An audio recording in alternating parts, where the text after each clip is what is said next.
Chapter 437, Thing Part 1. The new form the living tissue had assumed was that of a featureless human head with a slender neck which ended with the outline of a left shoulder.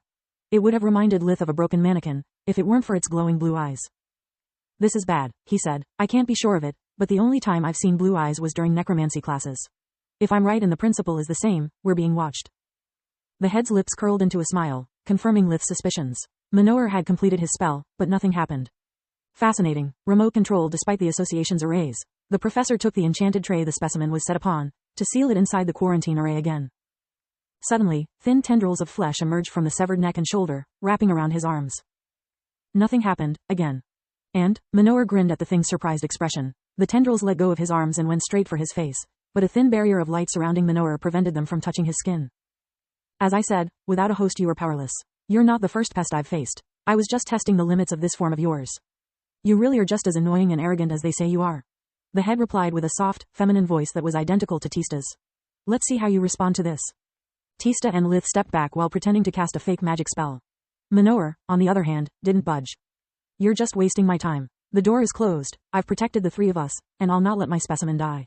You. Please, Professor, let go of me. Help, somebody help me, the face screamed with a terrified crying voice. As usual, Tista had made quite an impression on the mages standing guard outside the lab, just as Manohar did for completely different reasons. As soon as they heard Tista screaming for help, they assumed the worst and opened the door while calling for reinforcements. Told you he is a creep. You owe me 20 copper coins, Mage Trewan said to his partner, Mage Asa. Close the door, you dimwits. Can't you see I'm busy? Manohar yelled in outrage. The thing had shape-shifted again, assuming Tista's features and melting the half of the face not exposed to the guards.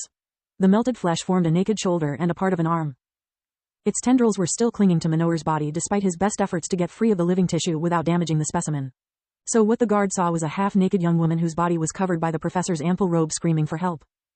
Help me, he tried to rape me. The head sobbed, sending the two guards into a frenzy. They didn't even notice the real Tista standing a few meters back staring in horror at her doppelganger. Nice try, but no one is dumb enough to believe. Manohar was cut short by two massive high-pressured wind blows that sent him crashing against a nearby column and made him lose consciousness. It was the Tier Tree Soft Blast, a non-lethal air magic spell devised in case of hostage situations. It all happened so fast that Tista and Lith barely had any time to react. The head sprung from Manohar's body and bolted toward the now shocked guards. Lith attempted to catch it with spirit magic while Tista conjured a 10 centimeters, 4, thick wall of earth to stop its advance. As soon as it perceived the pressure from the mana tendrils, the thing split itself into smaller pieces to escape from them and charged toward the barrier. The smaller bits remained stuck inside Tista's spell, but the impact created several cracks and weakened its structure enough to allow the two biggest fragments to reach the other side of the wall. How the heck can they be so powerful? Lith thought while staring in awe at the broken barrier. That thing is full to the brim with world energy. The merchant first in our experiments later allowed it to feed to its heart content. Do you remember Manohar's words? Half the mana was stored all along, Solus explained. Tista didn't waste time and made the wall implode, destroying all the fragments still stuck inside it and clearing their line of sight all at once. Sadly, it was too late. The living tissue had turned the mages into its hosts and was merging the two bodies into one.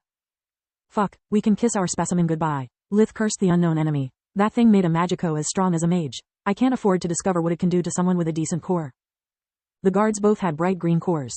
Solus thought, I have no idea how two mana cores in one body will interact, but based on what happened earlier, it should be like fighting a blue cord mage.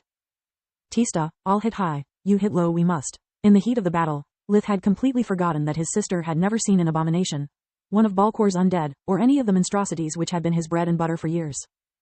Tista was pale as a ghost, incapable of averting her gaze from the bodies of the two mages as they were twisted inside out.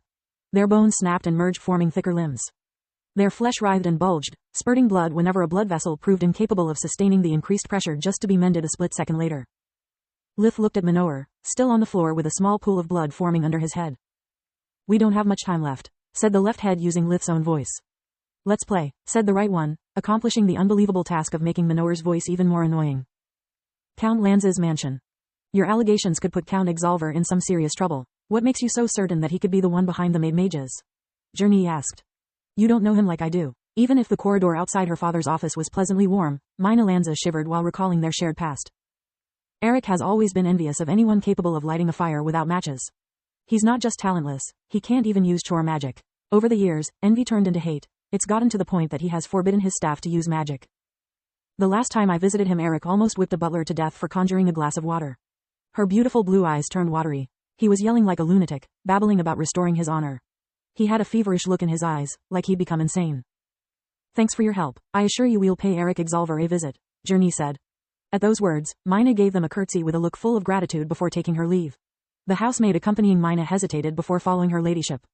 Journey hadn't missed how the housemaid had kept staring at her constable badge during the whole conversation, nor that she had bitten her lower lip more than once to stop herself from speaking. Lady Ernest caught up with her before she could disappear around the corner and grab her by the shoulder. Is there anything you would like to add, miss? Journey asked. The housemaid turned around nervously, making sure no one was in sight before answering. Please, don't listen to the Marquis. He's only telling you half of the story.